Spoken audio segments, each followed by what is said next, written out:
مساء الخير للجميع. اسمي أمال يسار. שמי אמל יסר מהחוג לאנתרופולוגיה כאן באוניברסיטה. ويسرني جدا أفتح الأمسية بعنوان ديمقراطية لمين المواطنون الفلسطينيون والاحتجاج ضد الانقلاب النظامي.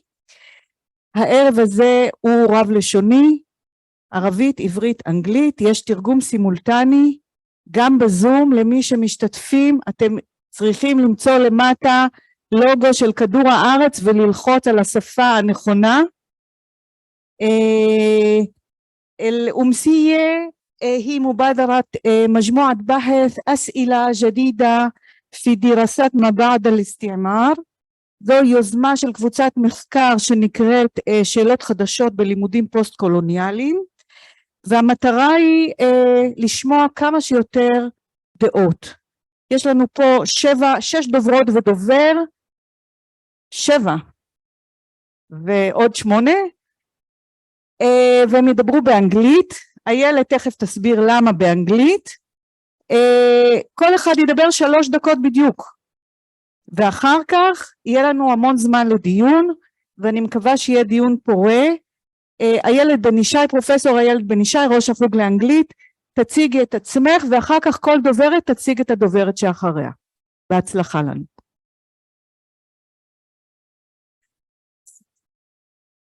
Welcome all. I'm very excited. This is our first event that is organized by the members of the Post-Colonial Research Group. We are lecturers, doctoral and MA students in the humanities at the University of Haifa. By way of introduction today, I want to explain our decision to open this discussion in English. But first, I want to say a few words about the meaning of post-colonial in the title of our group. The post and post-colonial can mean 2 different things. One is the historical condition of being after formal colonial rule. In this meaning, we examine the historical and cultural legacies that colonialism has left on the colonized and sometimes the colonizer, and locate the ways in which colonialism is still active within these ostensibly decolonized cultures, economies, societies, etc. The second meaning of post in post-colonialism is an oppositional stand. Post-colonial studies is not a neutral field, but one that uses scholarships to create an informed critique of all forms of colonization, which we regard as an unequivocal wrong. Our group and my own scholarship is committed to both these meanings. Both are as relevant to the various post-colonial locations that we study around the world as they are to our here and now. I also wish to stress that colonialism comes in many forms and varies from location to location. To give only the most pertinent example, Israeli colonialism is different from the British colonial rule that preceded it. The form that it takes in the West Bank is different from that in Gaza, which is in turn is different from the ongoing colonization of 48 Israel. Similarly, colonization affects different people in different ways. Comparison is difficult, but compare we must if we are to learn anything. The first time we met around a seminar table, excited to begin this new research venture, this was all of us here, the first question we asked was, what language are we speaking? We looked at each other and the answer was immediately clear. English. Even though it was the first language of only one of us, even though we were not all from the English department, even though all of us speak excellent Hebrew, even though speaking in English is a bit of a struggle for some of us, English it was going to be. Since we were all versed in post-colonial theory, the irony was not lost on us. The colonial language par excellence, English, became the preferred vehicle for conversation about the complex and often impossible condition that post-colonial experiences impose upon us. The reasons for this are complex, but I will give a few of them here to explain why we will begin our discussion today by giving our provocations or interventions, our small interventions in English, and then we'll see where we take it from there. 1, all of us speak Hebrew in varying degrees of fluency, but only half of us speak Arabic. That creates an imbalance that reflects the political imbalance around us, which we did not want to replicate in our group. 2, we're not uniformly fluent in English, but the lack of uniformity does not replicate the national imbalance. So that creates an interesting tension. English is the language of academic, this is 3. English is the language of academic know-how, and therefore a source of our scholarly authority. We wanted to foreground that. 4, precisely because we are all foreign to English and it is foreign to us, I want to argue, it is the language in which we can begin to say we. Not because we are equal in it, but because our differential foreignness defamiliarizes the power dynamics to which we have become naturalized. This is my explanation for why we offer initial interventions in English and why it matters, but also a provocation for you here or on Zoom to agree or disagree in whatever language you choose to matter. Our next speaker is Rona Mashiach. She's a doctoral student in the Department of, I got that wrong. Our next speaker is Mariana Akawi, an MA student in the English department at the University of Haifa.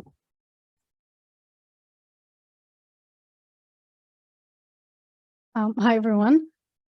So I would like us to think about protests and their slogans as makers and markers of space. What kind of spaces are the protests creating? And more importantly, what kind of spaces are they perpetuating? Whose presence are they seeking and through which medium? I use the word medium because I believe that we cannot separate the concept of presence in space through that of language. After all, language and lack thereof shows us how the places that we like to call democratic fall short of this definition. I will begin by explaining why we, the Palestinian members of the group, rejected Arabic in the first place. While obvious, it was not by any means an easy decision, at least not for me. To constantly choose not to engage in your native language means to be aware of your own complicity and of the scrutiny to which foreign language makes you prone. Now, we all have seen that without democracy, there is no academia or high-tech slogans. This argument that the professional spaces that we navigate are at risk of collapse suggests that these places were democratic in the first place. And I would like to argue that that is not the case. The university takes pride in the fact that about half of the undergraduate student body consists of Arab students, a statistic that should certainly be celebrated. Yet, what happens when this number is continuously discouraged from shaping this institution, or when, as a result, it is barred from maintaining its supposedly equal presence? I vividly remember several instances when either I or my classmates would raise our hands to participate in class, proud to share what we believe are smart contributions, only for our other classmates to ignore the content of the answers and to instead fixate on the one Hebrew word that we mispronounced. Or the times when we were instructed not to speak Arabic, even among ourselves, because it is not nice to non-Arabic speakers. It is no wonder then that our Arabic slowly begins to fade as we slowly and never rapidly enough begin to perfect our Hebrew in order for our participations to be taken seriously. Sara Ahmed notes that institutions are spaces wherein white bodies gather and create the impression of coherence. From here, we understand that the gathering of Arabs in their supposedly coherent form, i.e. the Arabs as they speak Arabic, becomes a source of disturbance to the coherence of the Israeli institution as we know it. Therefore, the Palestinian can be here, but she cannot bring her Arabic or her Arabness along with her for fear that her presence would ruin this mythical intelligibility of the institution, and by implication of the nation. And so, moving up the ranks in our respective professional settings, hearing Arabic becomes an even rarer occasion as Arab presence becomes almost non-existent. Then suddenly, you start to realize that you cannot bring up academic or professional conversations in the language that brought you up. You're present, but not in the way that you always thought of being present. It is a somewhat alienating presence. You're associated with, but don't belong to that place, a resident and not a citizen. How then can a professional space be democratic if, in search of its coherence, it usurps Palestinian presence, rendering what remains of it devoid of language? Thank you. And now our next speaker is Rona Mashiach, who is a doctoral student at the English department.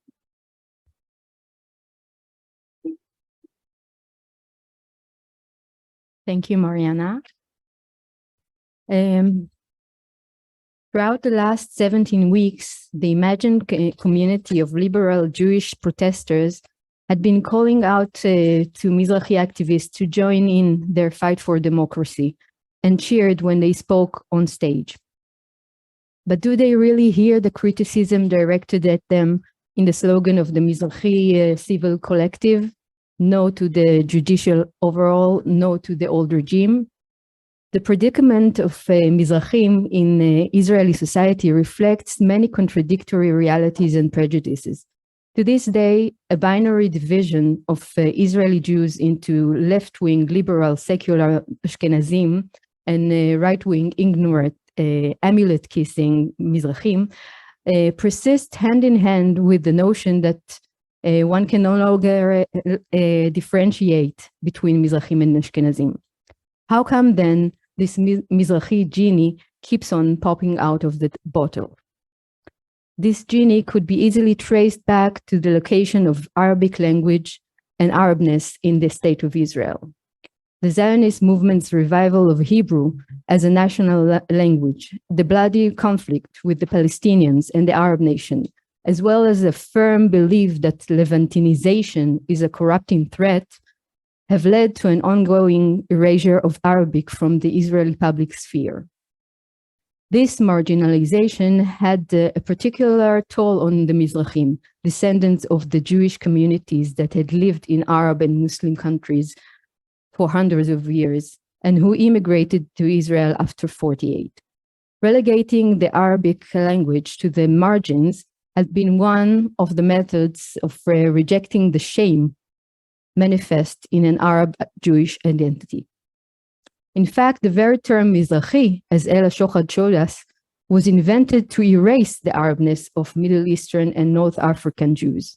The very idea of having an Arab Jewish identity was incompatible with the image of the Zionist Jew, the Sabra, a blue-eyed, genetically improved version of the biblical Israelites. Thus, both Mizrahi Jews and Palestinians who could pass as European in looks, opinions, and actions had a better chance of upward mobility. For those less fortunate, as Yali Ashash claims, accentuating Jewishness helped to do the trick. But for a long time, shedding Arabness as a whole, Arab taste, Arab-sounding vowels, and Arab looks was what the Mizrahi had to do in order to be fully absorbed into the Israeli mainstream. The devaluation of Arabic became a lawful fact in 2018, as the government led by Prime Minister Netanyahu passed a revision to Chok HaLeom. The new state law declared Hebrew as the only official language and assigned a special status for Arabic for the benefit of Arab minorities. In 2019, a group of Mizrahi intellectuals appealed to the Supreme Court against the law. In their arguments, they claimed that discarding Arabic is racist, anti-democratic, and actively distorts the common history of Jews and Arabs. The motto chosen for the appeal was the poem by Almog Behar, the poet and intellectual, "My Arabic is mute." And he says, part of the poem, "My Arabic is cursing itself without uttering a word, sleeping in the airless shelters of my soul, hiding from relatives behind the Hebrew shutters." A translation by Dimi Riedel.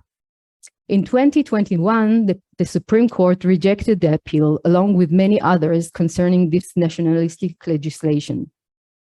This was yet another instance of old regime reasoning.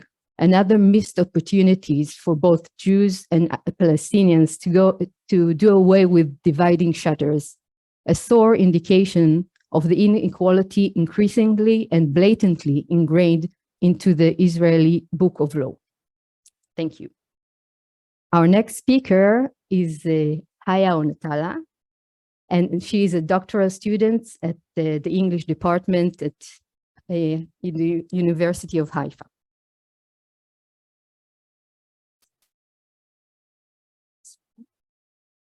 You can hear me okay? So the topic of my discussion today, believe it or not, here, okay, believe it or not, was inspired by a meme, which was shared across Palestinian social media users in response to the chaos that the judicial overhaul created in the state. I think most people have seen this meme at some point, and I believe it's currently, being shown on the screen. It's a little girl who's standing in front of a burning house, and she's looking back at the camera with a gloating look on her face. The burning house alludes to the state, while the girl represents the Palestinian citizens. I believe this meme reflects one of the rare times since the state's independence that Palestinians enjoyed, and I'm using the word enjoyed very cautiously here, somewhat of a distance to political mayhem and took a backseat in protesting a controversial law. However, their absence in protest was met with criticism by Jewish Israelis and even by some Arabs who claim that the judicial overhaul is going to affect the Arab citizens of Israel as much, if not more, than the Jewish population. They may be right, but that is exactly the problem. Expecting the Palestinian or Arab citizens of Israel to show solidarity and to fight vigorously alongside Jewish Israelis for an alleged democracy, which legally classifies them as second-class citizens, is an unfair request or assumption. Let's look at it this way. If Arabs do join and the voice of all citizens becomes heard, and the overhaul is permanently and magically denied, Palestinians still go back to the same citizenry status, whereas Jewish Israelis continue to lead a much more privileged lifestyle. Also, if the Israeli left is indeed concerned for the democratic well-being of all of the state's citizens, why haven't we witnessed sharper criticism towards the Jewish Israelis' absence in anti-occupation protests or in any protests which tackle the state's behavior towards its Arab population? For instance, when the nation-state law, which recognizes Israel as the nation of the Jewish people, was introduced in 2018, and which demoted the status of the Arabic language to an auxiliary language, Palestinians and Jewish Israelis united, and they all took to the streets. Yet it was estimated that the demonstrations included 50,000 people. Let's be generous and assume that it was 50-50. That means that around 25,000 Jewish Israelis joined. In contrast, when a law directly impacts the Jewish population, an estimate of thousands of hundreds of people marched. This sharp contrast illustrates the hypocrisy and the double standards of the left, who showed in the recent protests that they are indeed capable of marching in astounding numbers, and who are indeed capable of enacting change, even if temporary. When Jewish Israelis exhibit this kind of political stamina, and present this kind of formidable uproar against the issues of Arabs in the country, then, and perhaps only then, we will witness a sincere and harmonious unity. Thank you. Our next speaker is Flora Mendoza. Flora teaches Spanish at the University of Haifa, and she is an MA student in the Department of Music.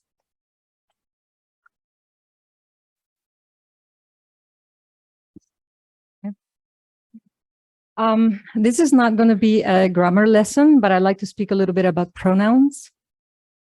There are several types of pronouns in every language, and we may not know how to classify them, but we know them all because we use them every day. There are personal pronouns such as I, we, and they, possessive pronouns such as mine, ours, and theirs. And there are also reflexive pronouns, relative pronouns, and so on. Now, normally, when we use these pronouns, when we speak to our families and friends, we use them in a literal way. In other words, when I say we, I mean you and I. And when I say she, I mean Ayelet. However, when politicians speak, pronouns take on a very different meaning. And we don't know if they say what they mean, and even less if they mean what they say. As a study about Netanyahu's speeches shows, the more confident the prime minister feels about his success and authority, the more he uses the pronoun I, asserting his image as a rightful leader of this country. But when things are not going so well, we as one people becomes more useful. That is because we is supposed to invoke a sense of collective identity, of shared responsibility, with the country's leader at the center, setting the example. Moreover, we is supposed to convey a sense of inclusion of all the country's citizens whom our leaders are supposed to represent. But in light of what we've heard here today, I'm not sure this is what the leaders of this country mean when they say we.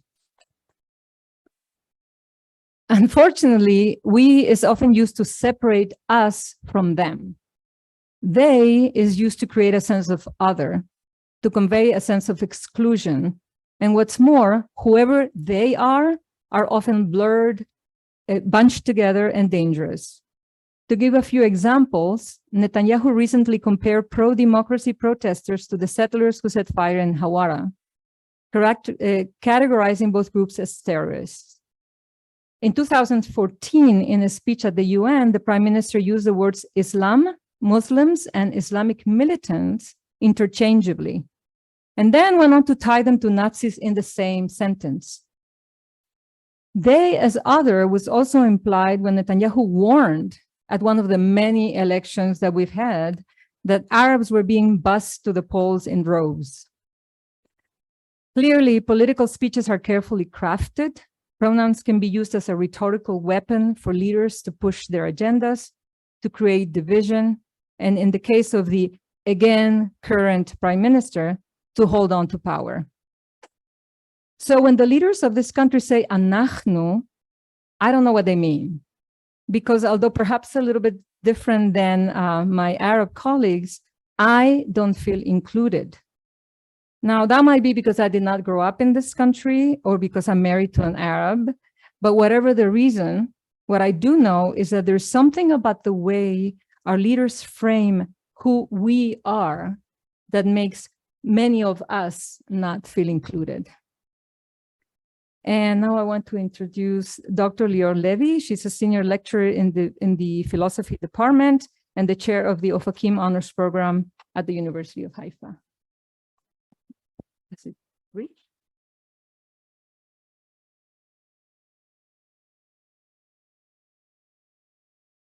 It is clear that the protest, with the endless march of flags, weekly speeches by former generals and right-wing politicians, and other Zionist tokens and symbols, are very inhospitable, even uninviting for Palestinian citizens. If the protest and the lives of Palestinian citizens in the Zionist state more generally would have had a different character, it would have been more welcoming, more inviting, and could have encouraged their participation.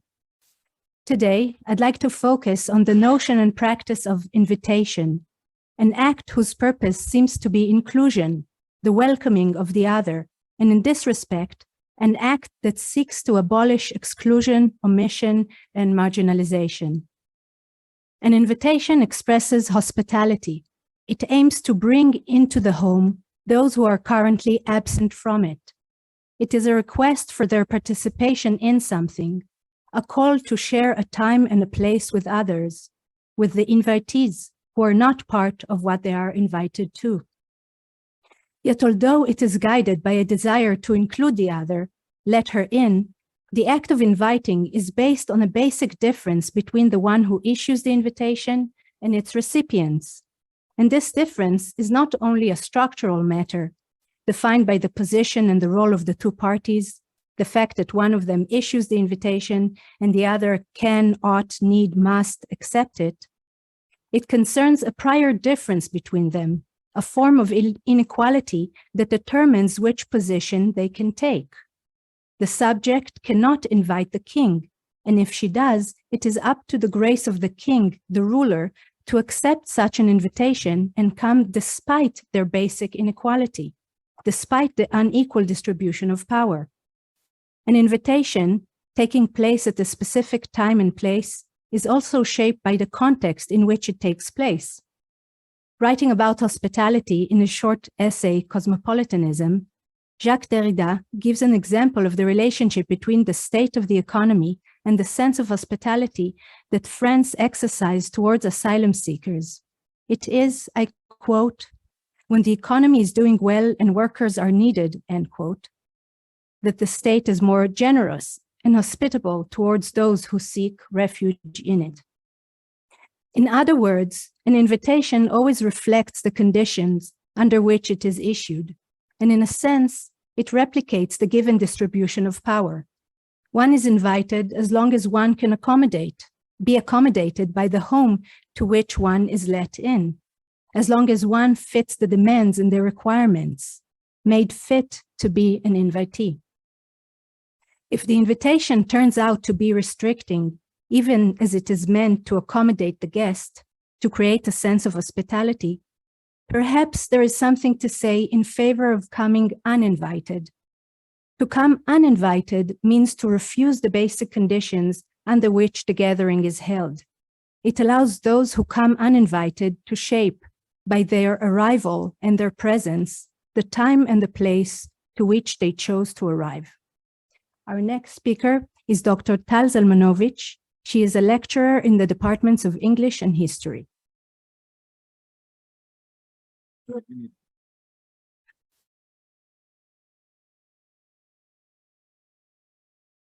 Thank you, Leo. On May 26, 1948, the National Party won the South African general elections. Once in power, the government extended. Once in power,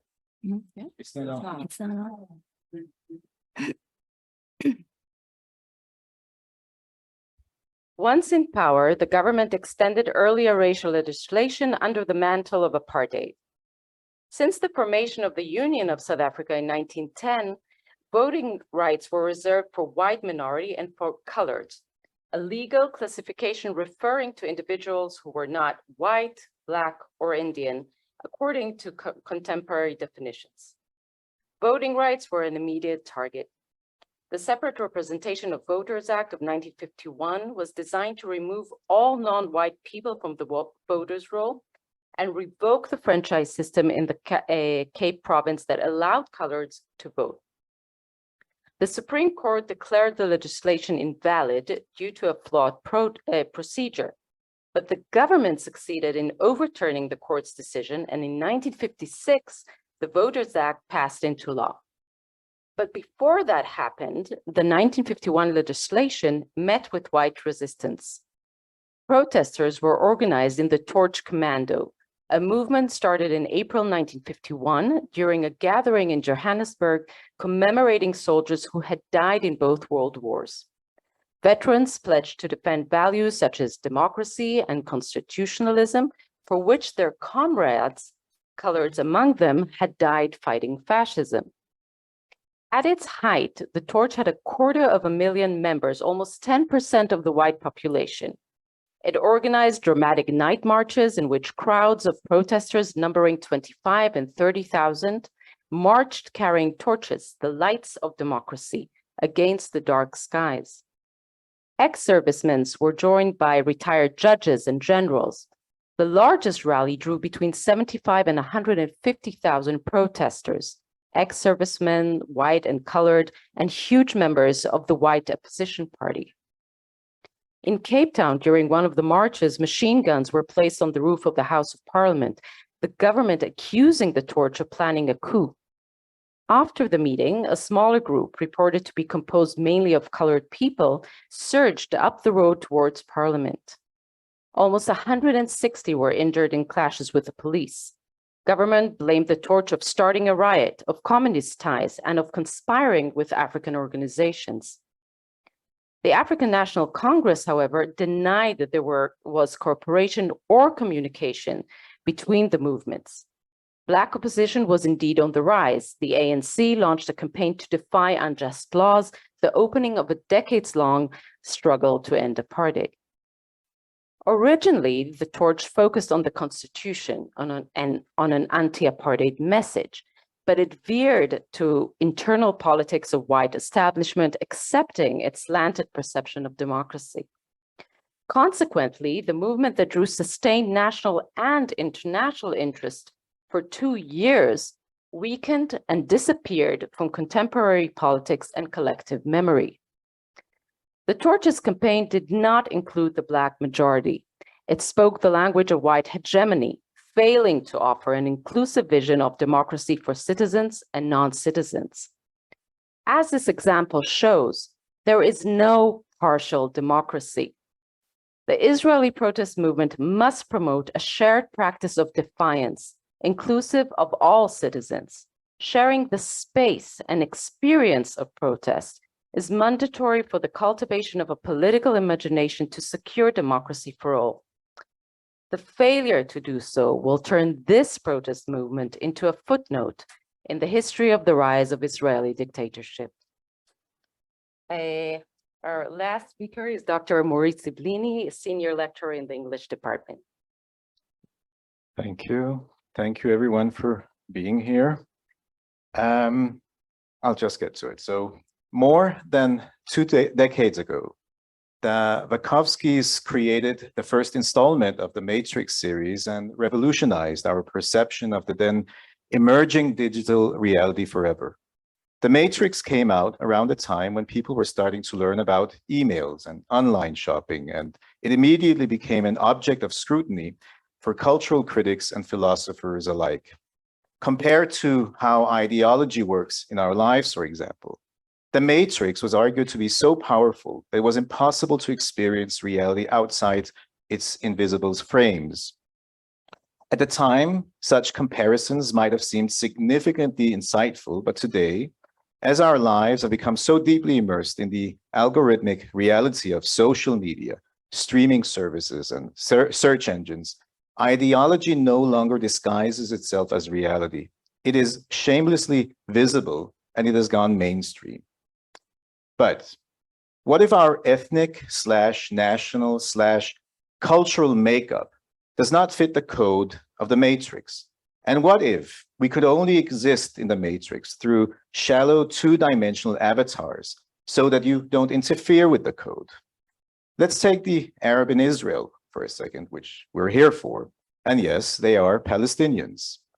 In the context of the Israeli Matrix, this figure is usually a rather marginal character who, when summoned, is mostly enlisted to pose as a major antagonist to remind the Israeli public about the constant threat jeopardizing Jewish existence.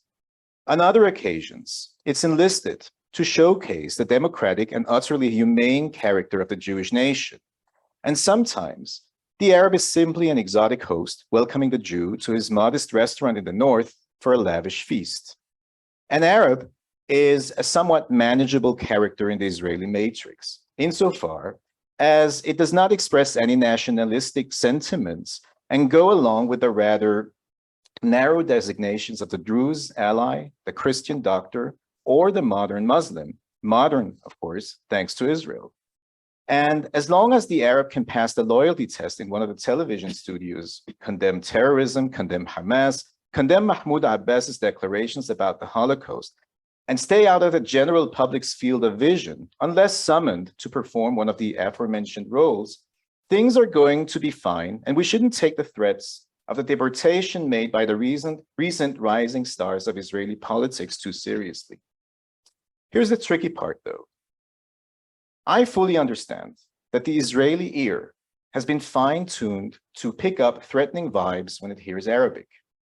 I should perhaps take this opportunity to thank Leo Raz for making the situation less severe by reintroducing the Arabic language into the Israeli mainstream and normalizing its somewhat angry and vengeful sounds to the Israeli ear through his hugely successful Fawda, a series that made the occupation sexy by turning it into entertainment. I mean, even the Arabs love it.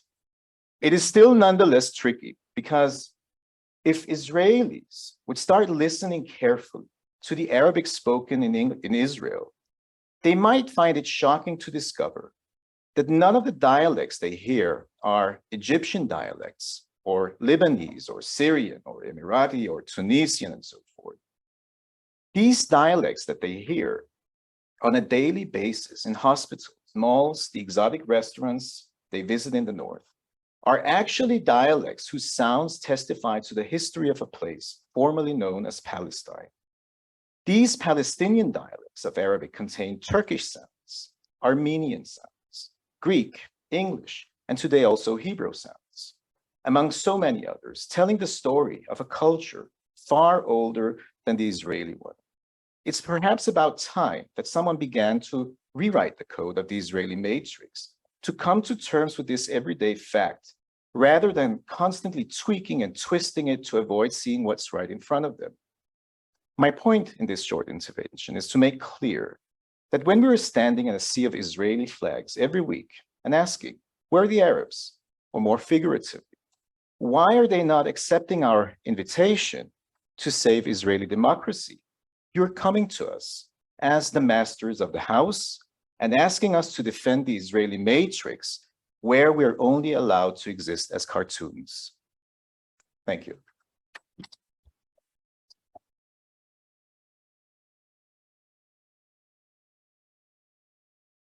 So thank you everybody. Fabulous presentations. بدنا نفتح لنقاش, נפתח לדיון, דעות, מחשבות, הערות, רק מה? الرجاء بلا محاضرات طويلة, לא להרצות לנו הרצאות, העדיפות תינתן פה לאנשים בחדר, לגבי אנשים בזום. מוזמנים לכתוב בצ'אט, אביגיל ווד מרכזת את ההערות והיא תבחר הערות שאנחנו נקריא. תפדלו. ניקח כל פעם 3. כמובן, احكوا باللغة اللي ترتاحوا فيها.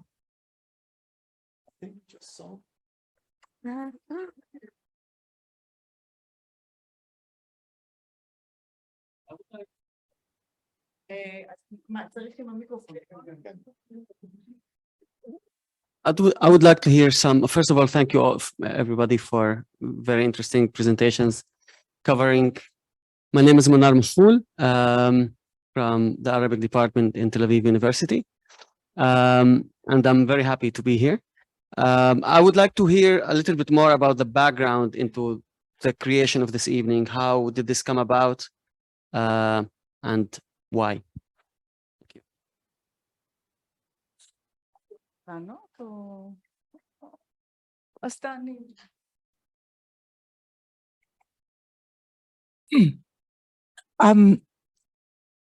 It's okay.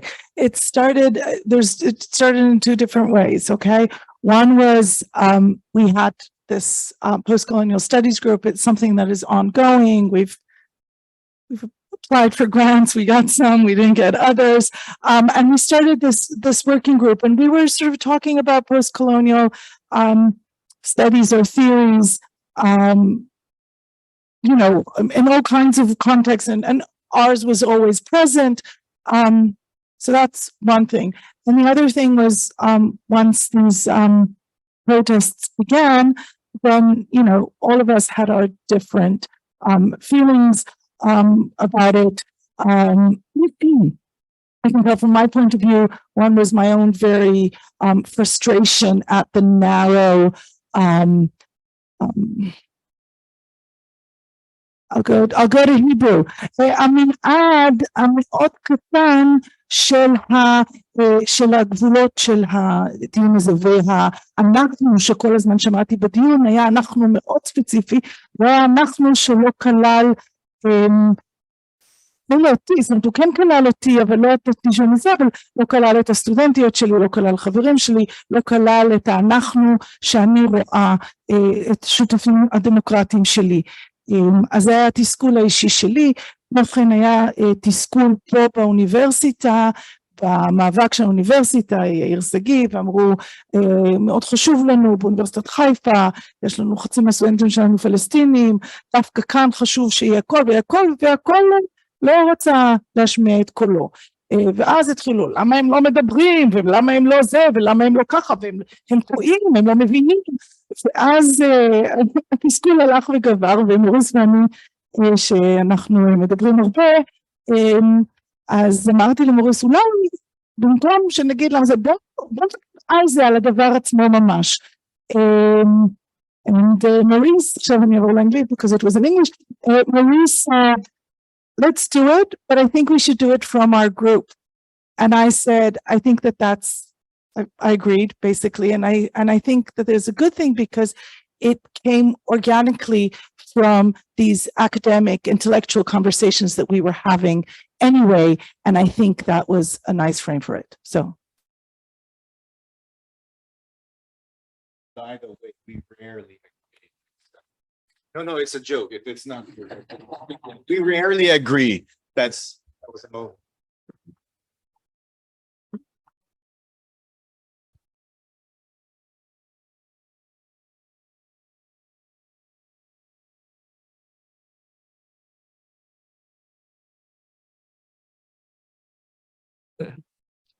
Arnon Kern from the philosophy department here in Haifa. So I think we heard a lot about the failures and problems of Israeli democracy, if you can call it. I think we can call it democracy, but not a very good democracy. But demonstrations, which is what we're talking about, and democracy are a tool for change. And I'll be happy to hear some of your thoughts, not about the problems that exist, but how we can fight them. So I think Leo gestured at one idea. Maybe we're not invited.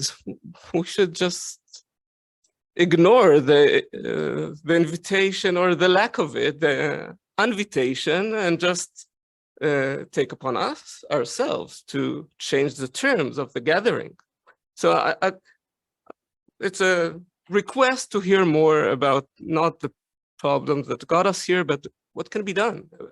We who agree that are so many problems. Something instead of directing questions to us. Okay, it's just a suggestion.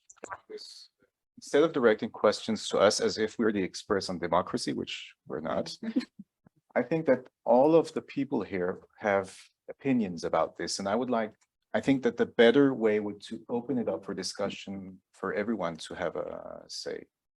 Okay, I have something to say about what you said, but I'm not going to say it, at least not now.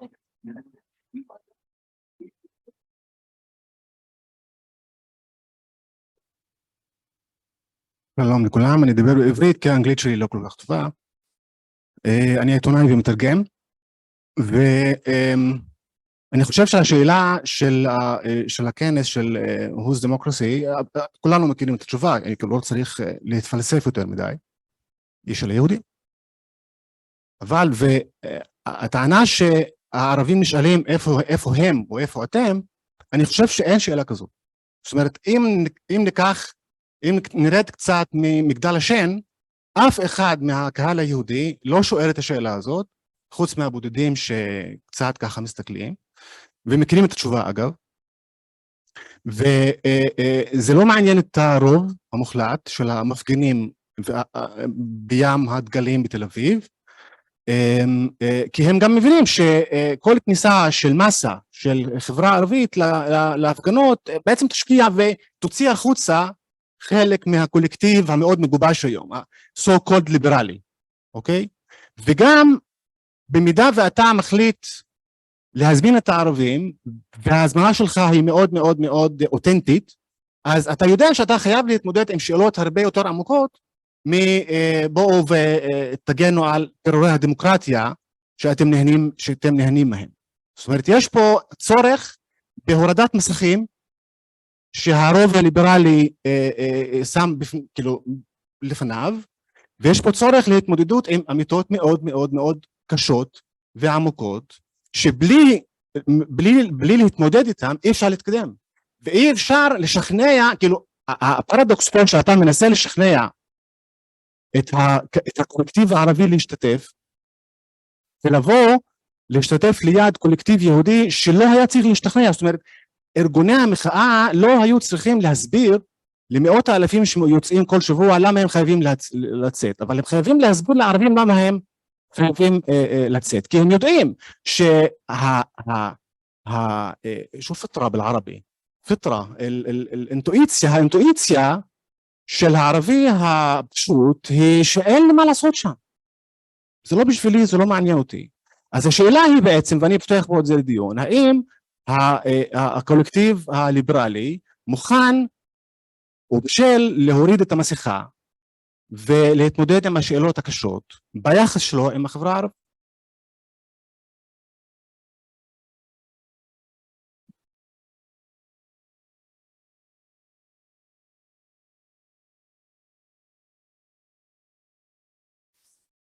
אני קוראים לי איתמר מן, my name is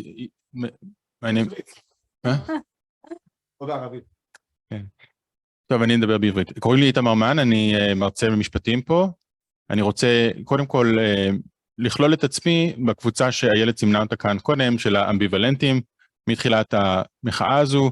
אני משתתף בהפגנות, אני תומך במחאה בצורה כזו או אחרת, אבל אני גם כל הזמן מרגיש את המגבלות שלה.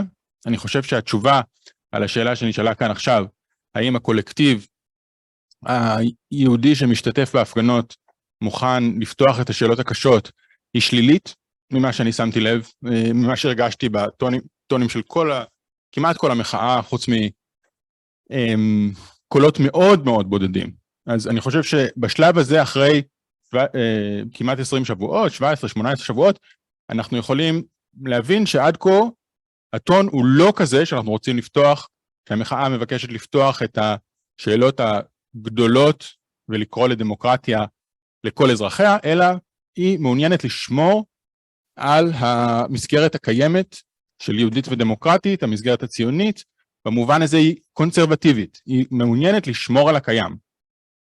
אבל, וכאן אני חושב שעדיין יש לי את השאלה, גם אם אנחנו לא מקבלים את מה שאני באופן אישי רוצה כמסר פוליטי, יש עדיין חישוב מאוד משמעותי של עלות ותועלת, של חישוב תועלתני, של כיצד במסגרת אסטרטגיה ארוכת טווח, לשמר, בוא נגיד ככה, להיטיב ולמקסם את האפשרות שניתן יהיה לדבר על דבר כזה, באיזשהו עתיד כלשהו נראה לעין.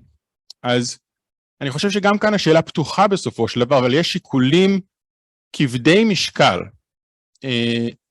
שאומרים שדווקא הצלחה של המחאה הזו, ושימור של איזשהו סוג של הפרדת רשויות בין הרשות השופטת והרשות המבצעת, כאשר ברור ששתיהן מייצגות בגדול את הרוב היהודי בתוך גבולות מדינת ישראל,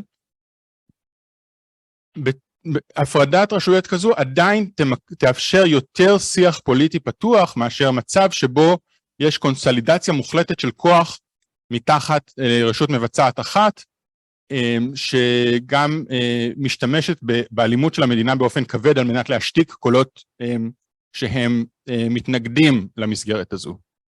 ואת זה לא כל כך שמעתי מחברות וחברי הפאנל, אני גם לא כל כך שומע את זה מחבריי הערבים הפלסטינים, אבל אני חושב שיש סכנות עצומות כאן, שגם אם אנחנו לא מסכימים על המסגרת הקיימת, יש סיכוי שאנחנו לא רוצים לפתוח אותן ולהידרדר לכיוון הזה.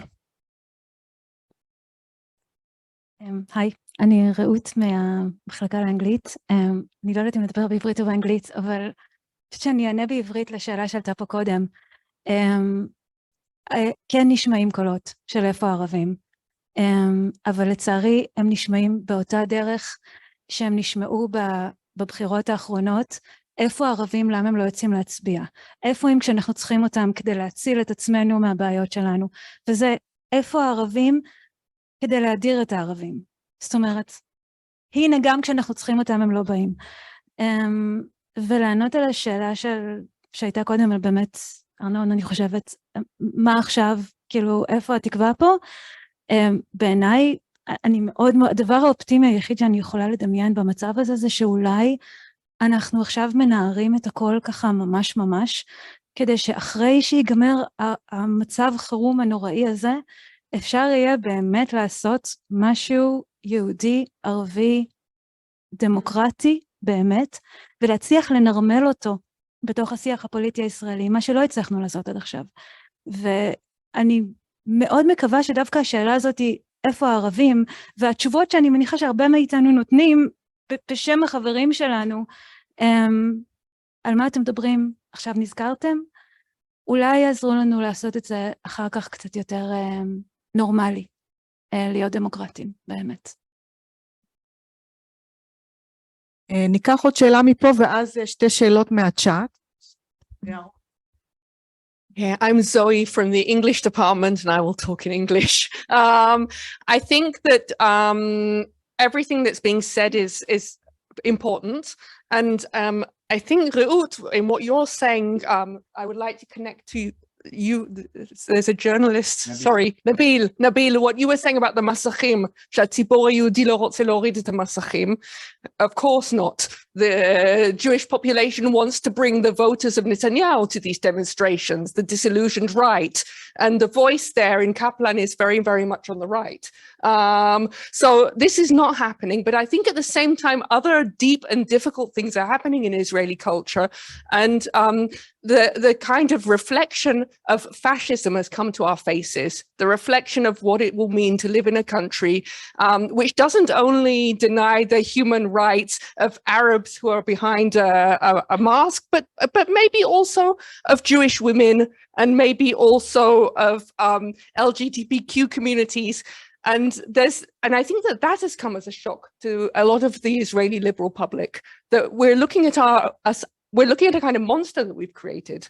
And I think that this is where there's some kind of hope, that the kind of encounter with fascism and its very, very ugly consequences, which has been there from the beginning in the country, but has been sort of behind, disavowed, will in this shape become more visible and something that people have to reckon with the consequences of, because it's not in Gaza and it's not in East Jerusalem. אז ניקח עוד הערה מפה ואז נלך קצת לצ'אט בכל זאת. יש פה מדיניות, שהגיע. היי, אני מג'ד, סטודנט למדעי המדינה וידבר באנגלית. So I think that a really important aspect that wasn't actually spoken about is the right, the price of protesting for Palestinians. That's something that wasn't talked about here. So you can't, democracy isn't a switch on, switch off that you can do. You can't arrest people for protesting and the next day demanding them to protest. Like I'm a little bit too nervous. Sorry, I have been there. I have been arrested for protesting and it wasn't nice. And being asked to protest again for the democracy, for the same constitutions and institutions that actually didn't mind to arrest me and didn't mind to threaten my education just for protesting. Oh, sorry. So that's basically the point that I wanted to say. So why Palestinians want to save the same institutions that's threatening them for having basic rights like protesting. Thank you. תודה מג'ד. אני אקרא 4 הערות, שאלות מהקהל בבית, כולם של גברים. נשים תתכוננו. אוקיי, יאיר סגי. שאלה פשוטה, האין בהצגה של הישראלים יהודים בצבע אחד, כדי לפגוע ביותר ממובן אחד, באותם ישראלים שמנסים לשנות את המטריקס הישראלי מבפנים. האין בכך כדי לשכפל את הבעיה של BDS שפוגעת בדיוק באותם מוסדות שבהם צומחת הביקורת התקיפה ביותר כנגד ה-common sense הישראלי. ההערה הבאה של סרדר עלי, in English. Sardar Ali has a question that is probably too wide to answer here. I would like to ask, what is the best possible solution to this Palestinian-Israeli conflict?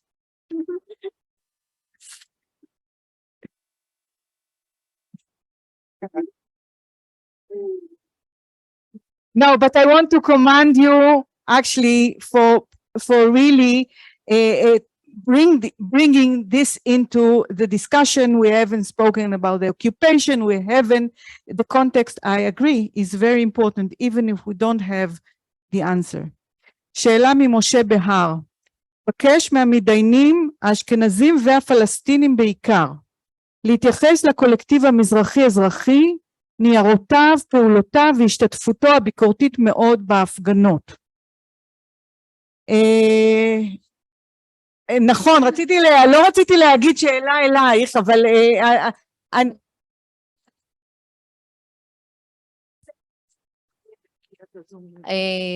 חשוב לי להגיד במילה אחת שאני לא אשכנזייה ואני לא פלסטינאית ואני כן התייחסתי לדברים, ואולי כי אני אישה לא שמעו כל כך. תודה לך. שאלה מאורן נפתחאל. שמעתי את הניתוח המשכנע על קיפוח הערבים והוא בוודאי משקף את המציאות, אבל מה אומר הפאנל על האפשרות לשנות את העתיד? האם כאשר מאות אלפים צועקים דמוקרטיה, זה לא נותן הזדמנות נדירה לערבים להיכנס ולהשפיע על הגדרת הדמוקרטיה ועל עצירת האפרטהייד שרובץ לפתחנו? מה אומר הפאנל על ההזדמנות ההיסטורית? אוקיי, עמית סעבנה. عميد صعبني قسم علم الاجتماع في جامعة حيفا. برأيي يعني سمعت الآراء المختلفة حول المشاركة وعدم المشاركة، ويعني فاهمين علي؟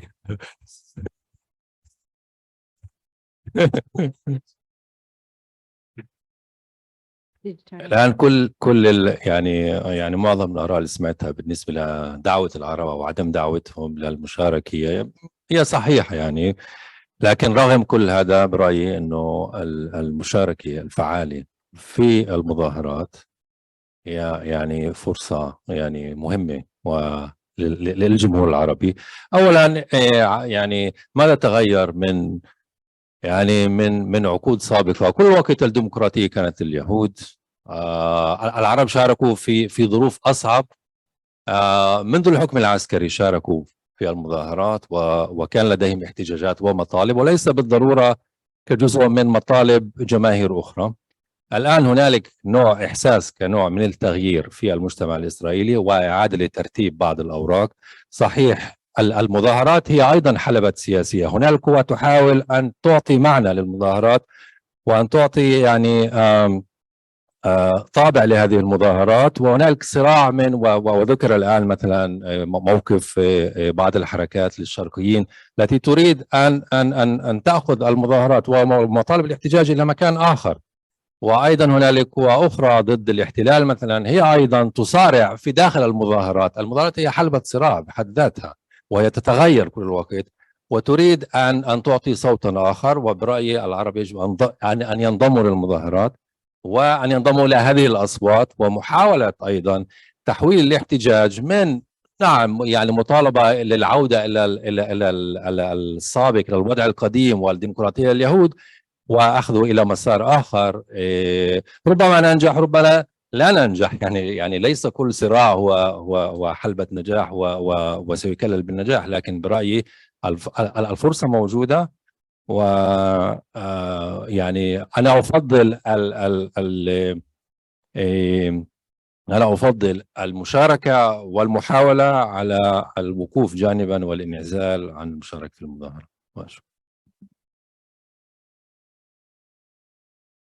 לפני שאני נותנת למוריס לענות, אני רוצה לנצל את הפריבילגיה וגם לדבר, ולהזכיר שלפחות בחיפה יש גוש נגד הכיבוש, שיוצא כל שבוע, והגוש הזה לא נולד עכשיו במחאה. זאת קבוצה של אנשים ששנים רבות עובדת בשותפות ערבית יהודית נגד הכיבוש ולמען צדק חברתי, ואנחנו כל הזמן מדברים פה על האזרחים הפלסטינים לעומת הרוב היהודי הפריבילגי, אבל יש גם קולות וקבוצות בישראל קטנות אך משמעותיות שפועלות יחד, וחשוב לזכור את זה. Okay. About Arabs why they're not participating or why they should participate. I mean, you're right. You're right that in the past, it was always Jewish and democratic, and I don't think it was, fascism, which is a word that I don't like to use because I get trapped in whether it is fascism or not and stuff like that. But when we're talking about martial law in the early years, that's like, these were very clear manifestations of fascism. These would be my parents' memories of what it means to grow up in Israel and so forth. Arabs showed up. They always showed up. I mean, I remember my first elections in Israel in '96 when it was Peres, when Netanyahu won his first election for prime minister. I remember the calls on the radio, where are the Arabs? And the Arabs showed up. 90-something% of the Arabs voted for Labor. They showed up. They've always, it's when Arabs stopped showing up that a certain awareness started to emerge in the Israeli consciousness. This is now where the question of where, how do we get ourselves out of this mess? And to Yael Sagi, who is talking about dissolving the Israeli matrix, and so, fine, dissolve it, change it. I don't have a problem with that. You don't need me for that. I mean, you did fine with you're doing fine with the occupation. You don't even need me for the occupation. If you want to eliminate the Israeli matrix, you want to change it, do it. You don't need 1.5 million Arabs to do that with you. So this question about where the Arabs are, what is that?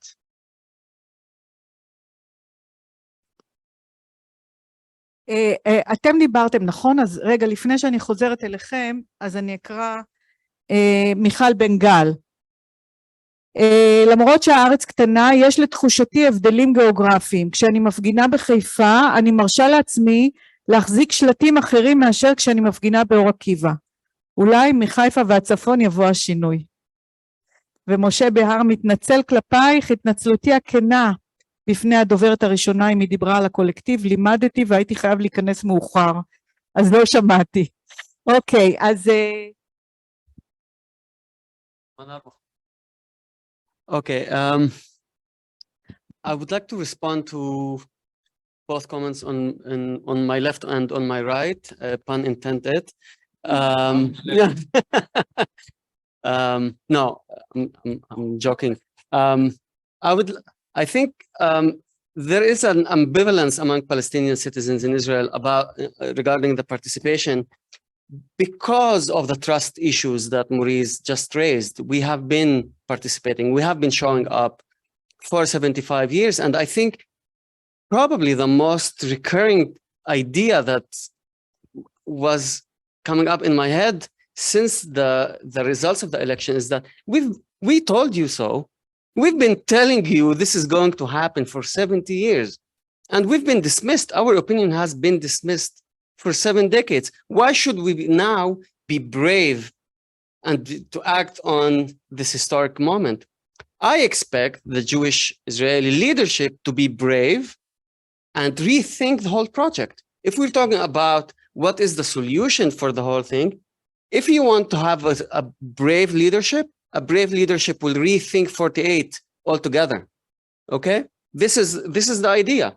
I understand totally the risks, if we want to measure it in rational terms, whether if we allow this to happen, then there will be going back. But I think we've been stabbed in the back so many times by the so-called Israeli left that we have trust issues. And I think it's very hard for any Palestinian to come participate in demonstrations that are framed from the get-go under the Israeli flag and the Megillat Ha'atzmaut. We can't go there. We've been ousted from the beginning from those two. So we can't go there. So that's my response. Nadi.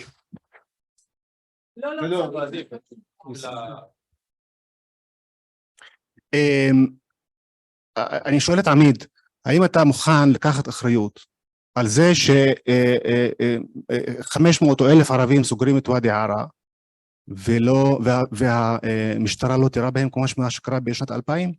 באוקטובר 2000 אנשים חסמו כביש ו13 אנשים נהרגו. על ידי כוחות הביטחון, אוקיי? שרק הקצינו ימינה, כאילו, מאז, אוקיי?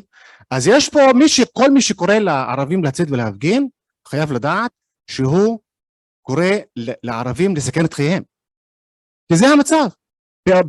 לפני שנה בדיוק, במאי 22, היו פוגרומים בחיפה. זאת אומרת, ההתייחסות של הממשל, של המשטר לזכות הדמוקרטית של הערבים להפגין, שונה לחלוטין יש פה סכנת חיים. וכל אבא וכל אמא לא ייתנו לבן שלהם לצאת ולהגן על הדמוקרטיה הישראלית, הציונית, כשהוא יודע שיש סיכוי מאוד סביר שהוא לא יחזור הביתה. או שהוא יגורש באוניברסיטה, או שיפצע, או שאלף ואחד דברים. אז יש פה גם את הדבר הזה שחייבים לזה. וגם, עוד פעם, כפי שמוריס ציין, זה השיט שלכם, סליחה, תפתרו אותו. וגם, כולם יודעים שבשביל הרבה ערבים המצב הוא של, מצב פרדוקסלי של win-win lose-lose. זאת אומרת, גם אם המחאה תצליח בלי השתתפות שלהם, אז אוקיי, אז הם בעצם חזרו למצב, לנקודת האפס שהם היו בה, ואם המצב, כאילו, אם חורבן יבוא, אז גם הם ידפקו, אבל מצד שני, אולי זאת תהיה גם הזדמנות לריסטארט מאוד רציני, ואני לא מאמין שאפשר לחשוב על ריסטארט טוטלי לכל המערכת בלי משבר מאוד חזק. כי אף מנהיג ואף פוליטיקאי לא יסתכן להציע אלטרנטיבה במצב רגיל.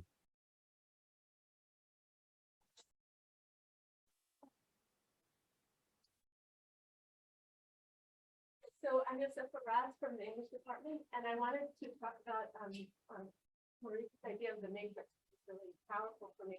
And I was thinking about it that part of that matrix is a kind of feeling of togetherness, right? That happens at weekly Motzei Shabbat demonstrations. There's a kind of feeling of like the yachadness. There's some kind of force of habit, right? That we started. First, it was kind of revolutionary. We went out. Here we are going out, and then every week it happens the same way, the same ceremony, the same flag, the same people standing without the flag, and there's something it's like getting sucked into a sort of habitual feeling, which I think is very much something that is part of the collective Israeli Jewish experience, right? This sort of habit. Here we are.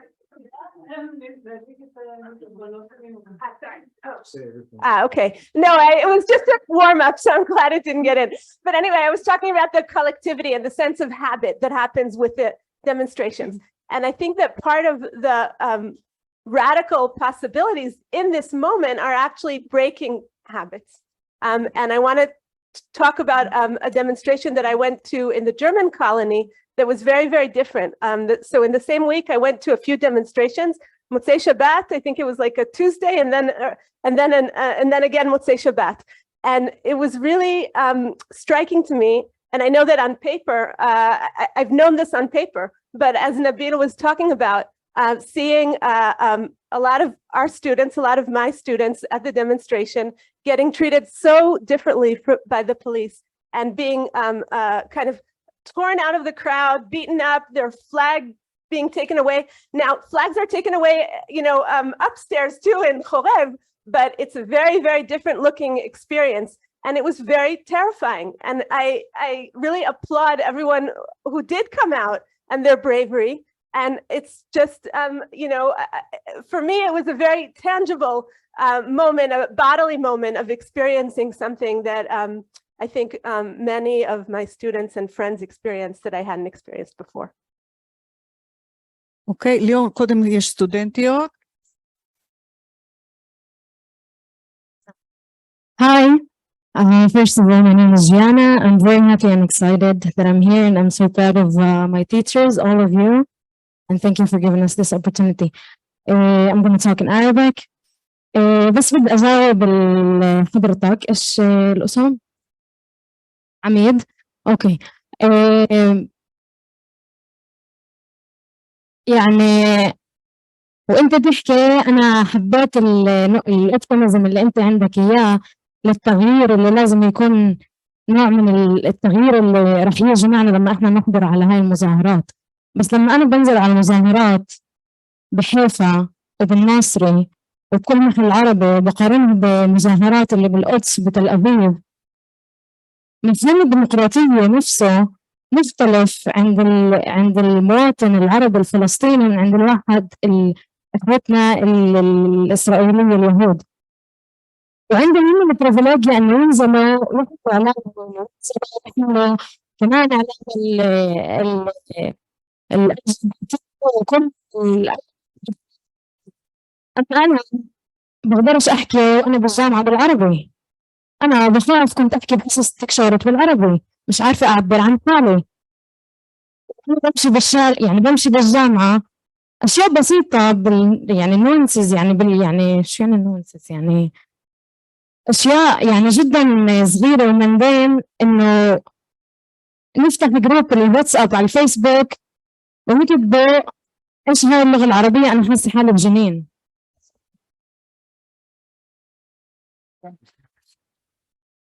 أوكي. كورونا and what not.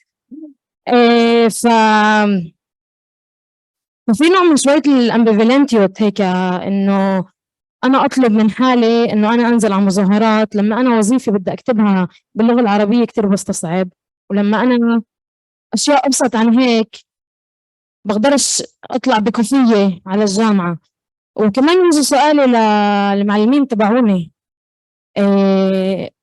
وبالذات إسي كمان للمعلمين الفلسطينية مريس هايا ومريانا، وين بتشوفوا الأكاديمية الفلسطينية ماخذة محلها بالمجتمع الإسرائيلي، ولوين بتفكروا بتوصل؟ وبس يمكن سوري ما قصديش أصفر يعني. No, I think that if some guys want to answer her, then I can say whatever I want. Okay. مرحبا أنا عدن. I'm gonna speak in English. I don't know, maybe I'm gonna get too stressed and I'm gonna switch back to Arabic.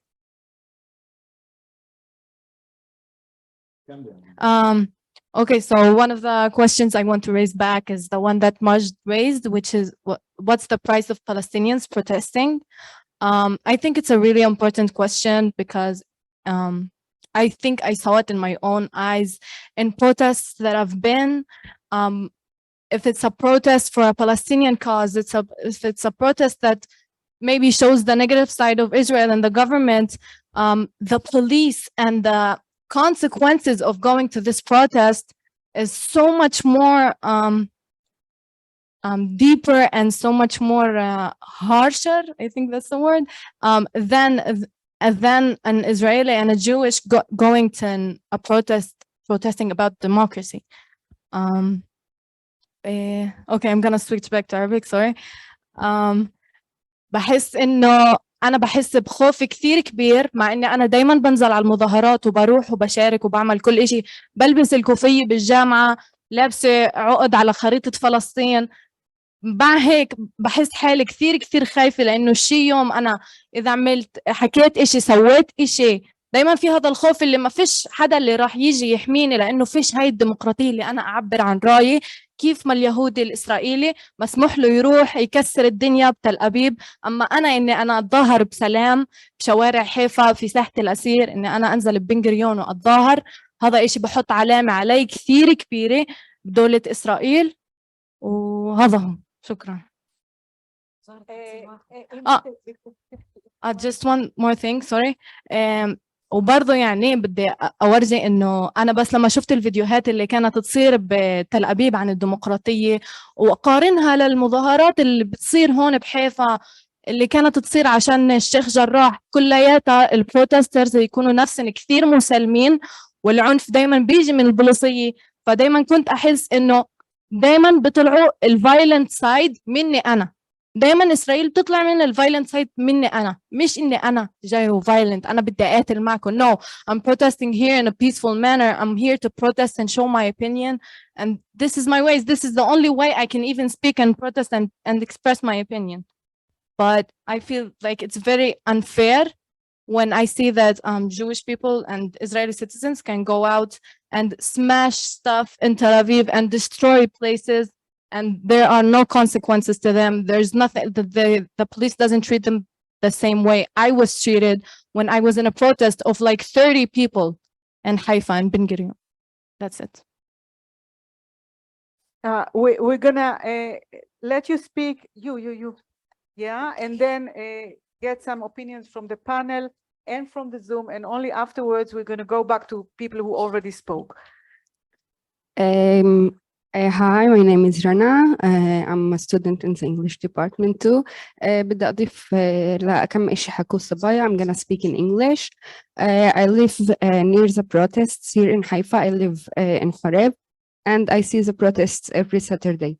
And I see children, little children going to the protests. I see 5 years old eating ice cream, waving the Israeli flag around, and it's a very strange sight to me as someone who participates in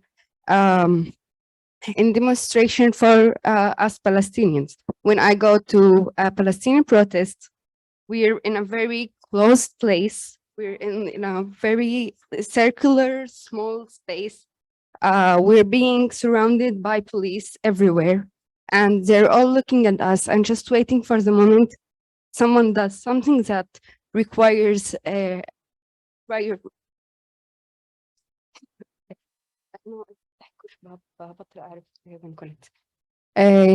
and at the moment someone, like, they're waiting for us to mess up to get us arrested, and that's how it is for us Palestinians when we protest. We're not allowed to wave the Palestinian flag. It's illegal in Israel.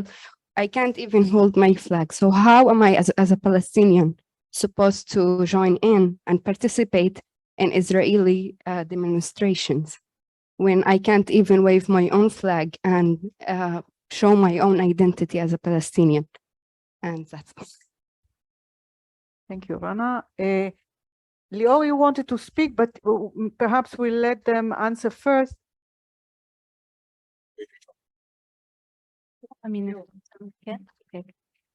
אז אני רוצה באמת להתייחס לדברים של נביל ומג'ד ועוד נקודות רבות שעלו, וכשכתבתי כשניסיתי לכתוב בשבח להגיע ללא הזמנה, אז כמובן היה לי ברור הדוגמה הזאת של ואדי ערה שאתה ציינת, שלהגיע ללא הזמנה יכול להיות דבר מאוד מסוכן עבור אחדים, שעה אחרים יכולים להרשות את זה לעצמם.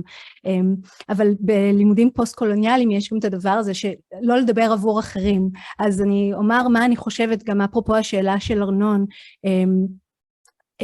הציבור בכללותו לא מוכן, לא הגיע הרגע לא בשל להוריד את המסכה ולהביט בסתירה הגדולה בעיניים ולהבין איך התביעה לדמוקרטיה לא מתיישבת עם כיבוש. הרגע הזה לא הגיע, אבל הוא גם אולי לא יגיע. מה שכן קורה עכשיו, אני חושבת, זה שיש איזה סוג של משבר גדול ובלגן, וזה הרגע עבור מי שיכולה לדחוף את הסתירה בעיניים, ובשיבושים, צורות שונות של שיבושים, להביא את השלטים הלא נכונים, את הדגלים הלא נכונים, להתפרץ לכביש כשאומרים שאסור.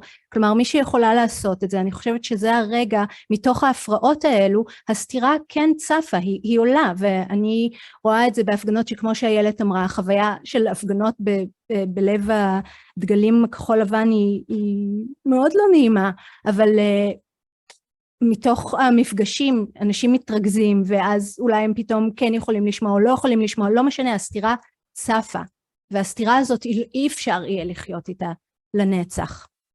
מתישהו כלומר יש לה כבר מחיר עצום הרי, אבל זה הרגע, אני חושבת, כל הזמן לדחוף אותה בעיניים של מי שלא רוצה לראות אותה, ובאמת, כלומר, זה מה שאני חושבת בתור החובה שלי, בלהגיע למחאה הזו.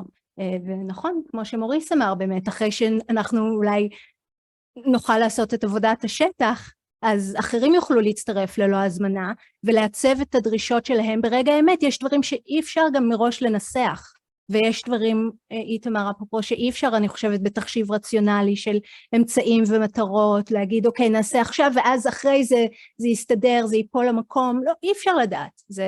זה לא לקרוא לזה תקווה, או לא לקרוא לזה איזה סוג של אופטימיזם, אבל זה מה שיש לנו כרגע, נראה לי, זה מה שרציתי.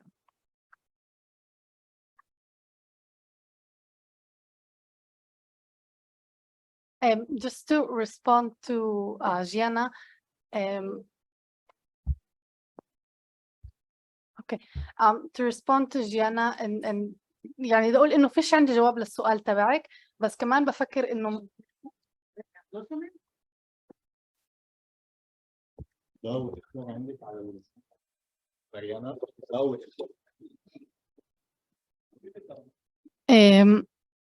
مع إنه فيش عندي جواب، بس بفكر الإشي اللي بدي أزيده هو إنه يمكن لازم نربط بين اللي حكيتيه عن مستقبل ال الأكاديميا أو أي محل تاني بالدولة اللي بقصة الخوف اللي انتوا كلكم الثلاثة حكيتوا عنها، إنه يمكن إحنا كمان كمجتمع أو كانديفيدجوالز يعني في من نوع هذا الخوف اللي إحنا بمستقبلنا كمجتمع وكأشخاص، إنه إحنا شو بدنا نساوي, where are we gonna end up, what's gonna happen when we graduate, you know, when we look for jobs, you know, anywhere, how, you know, how is that going to affect us as people who will be looking to break into any industry that we want to.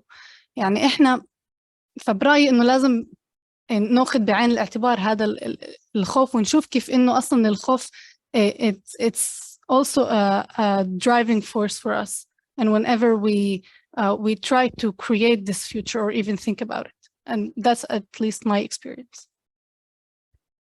אני רוצה לאפשר לעמיד לענות, כי הוא גם מרצה באוניברסיטה, אז תחת הטיקט הזה אני יודעת שיש אנשים שיש להם עוד מה להגיד, יש גם בזום, אז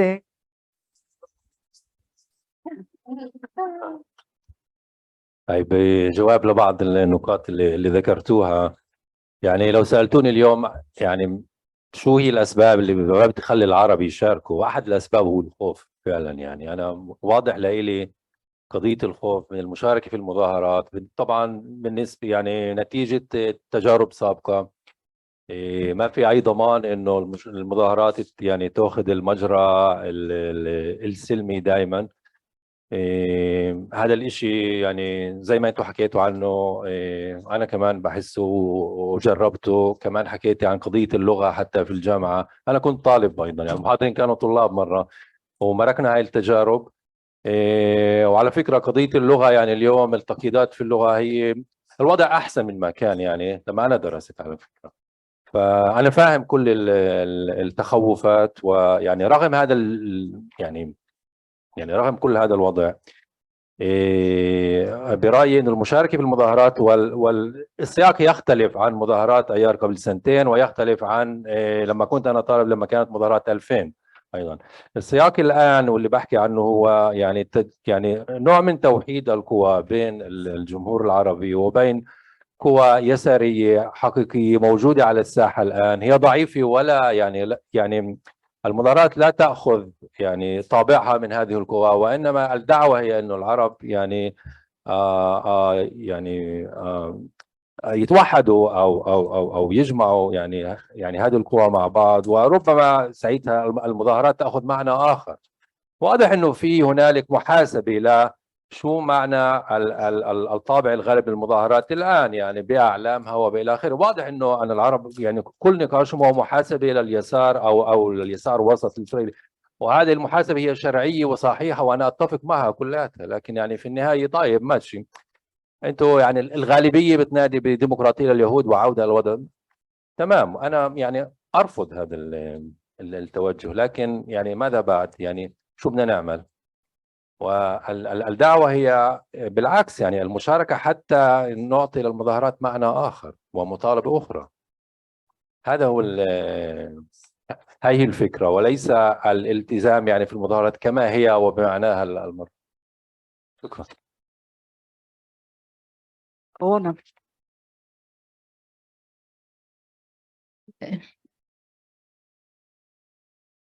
Okay. I wanted to go back to the question of coming uninvited, and also to my mention of the you know, Arab Jewish identity as an option. I think that this is something that usually I feel here that like I'm the fig leaf, עלה תאנה of the Mizrahi question.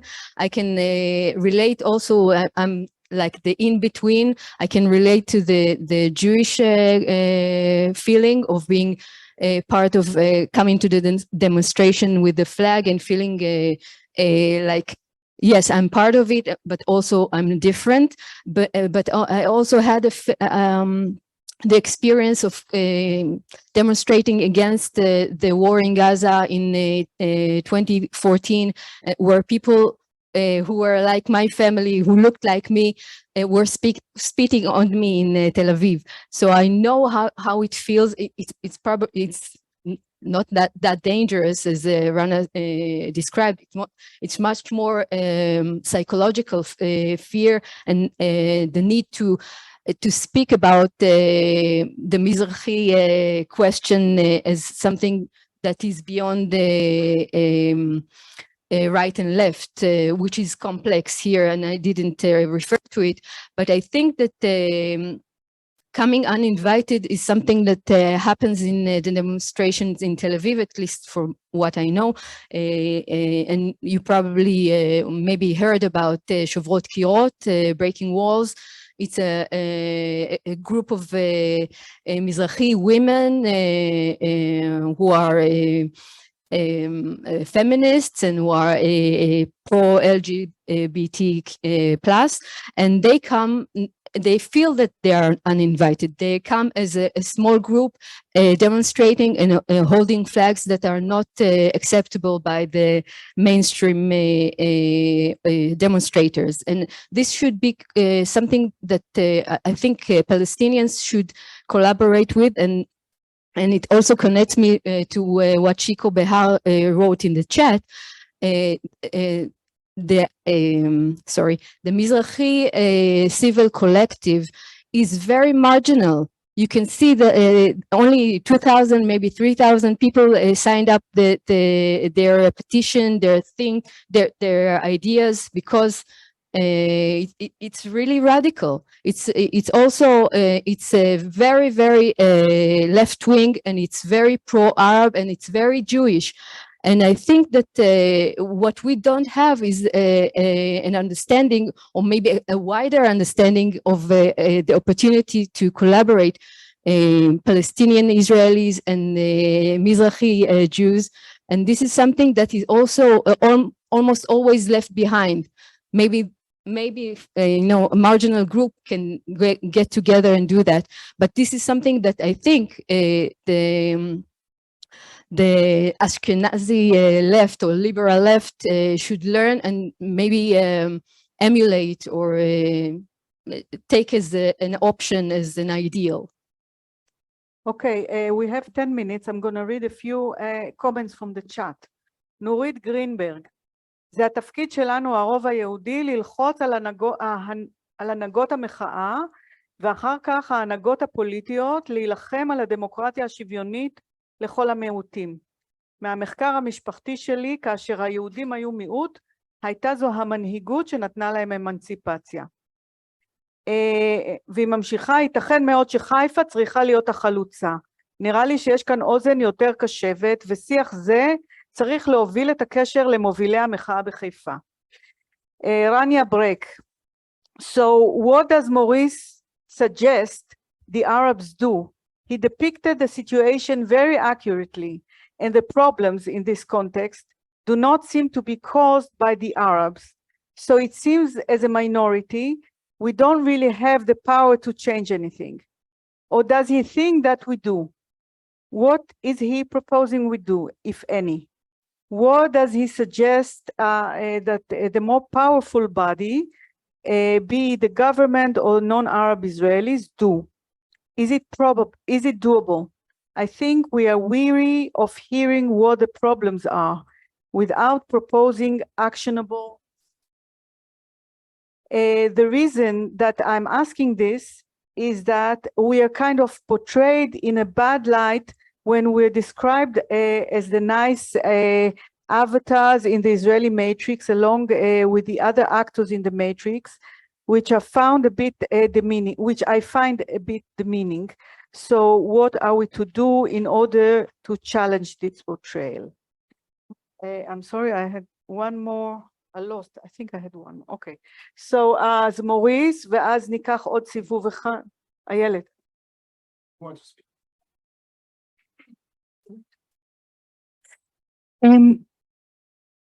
Thank you. I want to speak precisely from my place of privilege. We haven't said that word. It's a bit of a buzzword, but it's worth saying here. I think I have two privileges. One is, as you know, very Ashkenazi left is me, and I am in it. And that privilege is also the place from which I work. The other privilege is that I hope you've all noticed that I have the privilege of being a teacher to the best students ever. So once again, props to you guys. Okay, so yeah, so speaking from the place of my privilege, I disagree with Maurice, surprise.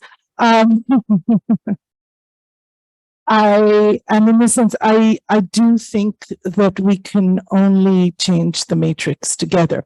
Having said that, our responsibility for changing the matrix is differential. It is not equal, and it is not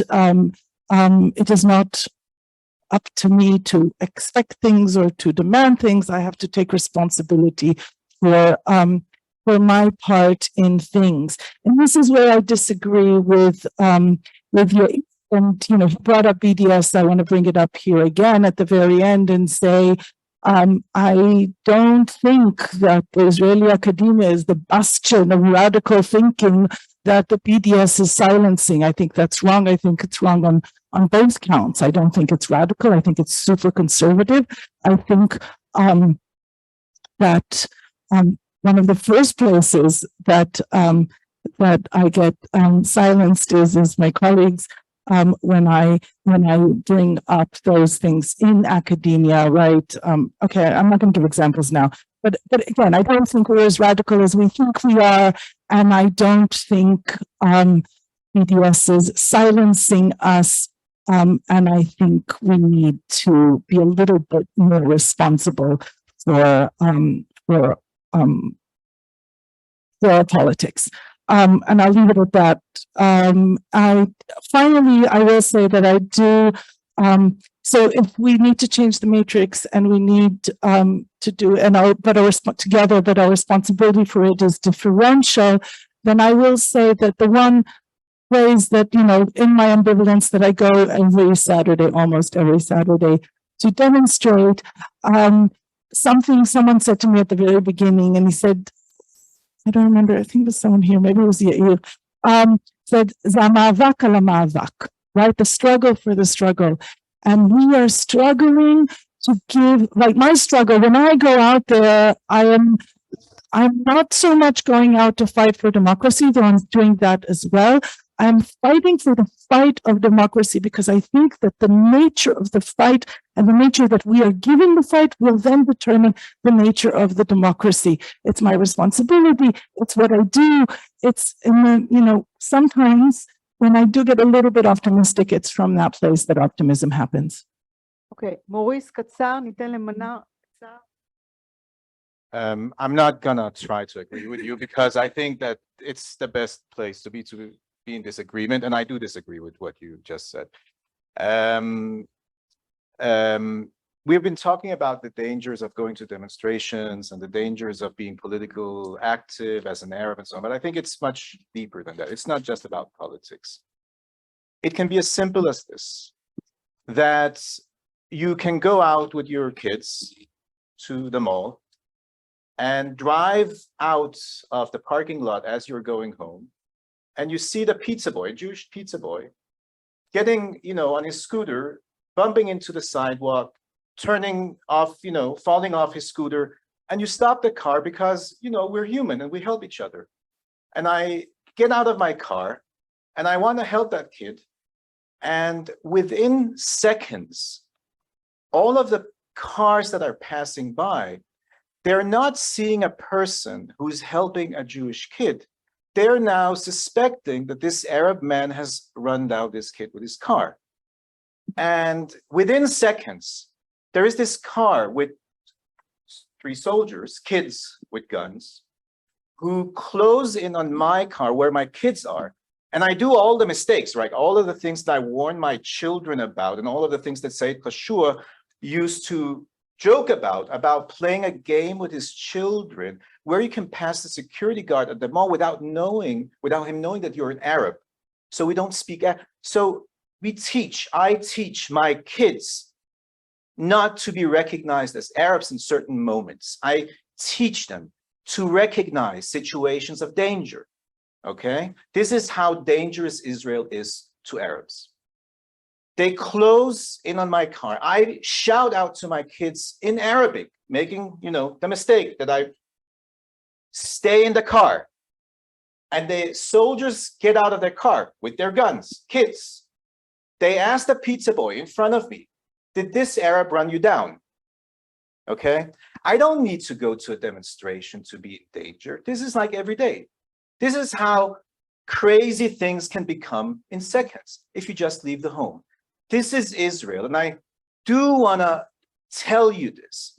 Israel is a dangerous place for Arabs.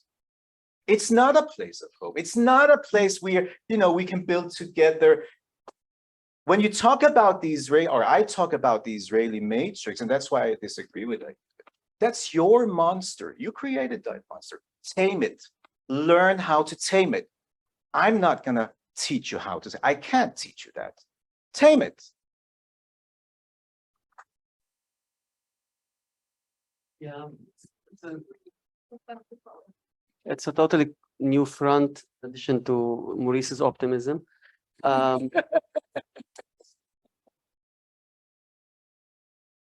was thinking about with the positionality before we arrived here. We had lunch together, and we were talking about positionality in writing our research and how we choose our research topics and so on. But I want to talk about the positionality of Palestinians in this historic moment. Try to imagine a Palestinian citizen in Israel today. How, if we zoom a little bit out of Haifa and proper Israel, and see how we perceive our catch-22. We can look at it as catch-22, because we understand if you're a Palestinian today and you're watching the news and you're following the events, you understand these calculations. We know that if a certain threshold is passed, there is no return back. We know this. However, what has happened in November is that the green line has been erased. What this government did, de facto and de jure, is erasing the green line. Yeah, I will show that. So erasing the green line, if we go out to demonstrate to preserve our citizenship in Israel and focus on citizenship, what are we saying to our Palestinian families in the West Bank? That we're sorry, we have to defend our citizenship, our privilege in Israel on your expense. We can't do that. We have another partner in this decision-making that hasn't been mentioned in this room. So we can't just dismiss them. Thank you.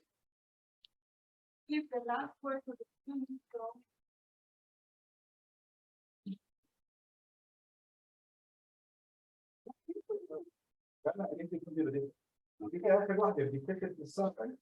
طيب اوكي، بدي احكي خبرة صارت معي اللي شوي اهون خوف، اقل خوف من شو صار مع دكتور عبليني، واكثر بتفرجي المجتمع اللي احنا عايشين فيه. كنت مروحة بالباص من مسيرة العودة، كنا لابسين أنا وأختي لابسين الكوفية الفلسطينية اللي هو مجرد لباس، ولا ماسكين علم فلسطيني ولا أي إشي تاني. طلعنا على باص كان فيه مراهقين يهود إسرائيلية شافونا إنه إحنا لابسين الحطة الكوفية، كلهن صاروا يأشروا علينا، كل الباص صار يقول نحن عم إسرائيل، نحن عم إسرائيل.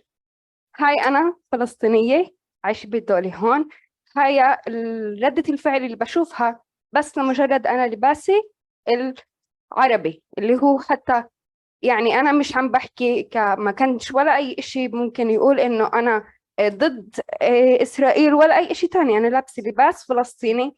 وكانت هاي ردة الفعل إنه كل الباص 30 واحد شباب وصبايا صغار عم بيقولوا نحن عم إسرائيل، نحن عم إسرائيل، وبأشروا علينا. وبس هذا المحل اللي احنا موجودين فيه.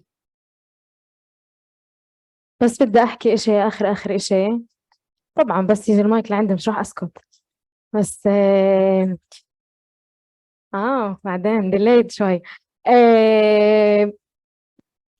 بس بدي اطرح لاخوتي اليهود الاسرائيليه انه اي جيل انتوا عم بتربوا واي مستقبل لانتوا عم تسعوا، وهل دائما احنا راح نفكر بالعرب اللي كنص بني ادمين، واللي بشوفش كتير سوري هاي يعني جملة كتير بروفوكاتيف بس مش مهم، بس أنا بشوفش اللوز السيجريجيشن اللي كانت بأمريكا كتير تفرق عن إيش هون عنا عم بصير، وإني أنا بعدوني وكانوا يعدوا السليفز 3/4 بني آدمين. مش عن جد بشوف فرق لما أنا عم بنزل معهم بالمظاهرات لما بعدينه نص بني آدم. فأي جيل إحنا عم نربي وكمان مرة هل الدور علينا إحنا ولا عليكم انتم؟ لانه انتم عندكم كل الكابابيلتيز انه يكون عندكم يعني اكثر ناس مورالز، اكثر جيش مورالي بالعالم وبس. Okay, so with these very powerful words, I would like to thank the Post-Colonial Studies Group for organizing what I think is a very timely and important panel, and for everybody for sharing candidly your opinions and not shying away from disagreements, including the people at home, and hopefully the discussion will be continued. Thank you.